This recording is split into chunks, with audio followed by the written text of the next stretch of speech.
Këtu kam një mish qingji që shkrihet.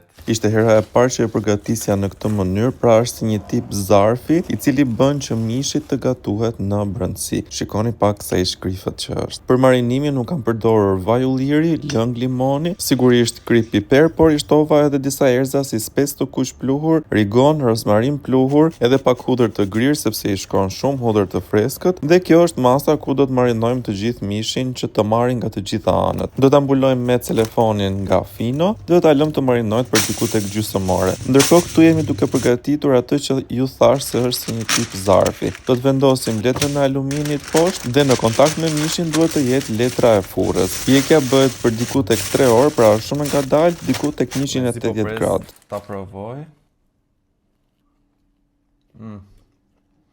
Kur ju them që shkrihet në gojë, nuk e egzagjeroj fare. Dhe me këtë metodën e pjekjes, tava nuk është bërë fare pis, sepse kam përdorur letrën e furrës dhe të aluminit. Bonus, po jap edhe një recetë për pure patatesh që është shumë e thjeshtë. Pasi i kemi zier, do t'i grim sa më imët patatet e ziera, do t'i shtojmë gjalp gradualisht dhe pak qumësht të ngrohtë dhe krip sigurisht. Shkon shumë me mishin e qingjit dhe është një lloj gatimi që e pëlqejnë të gjithë.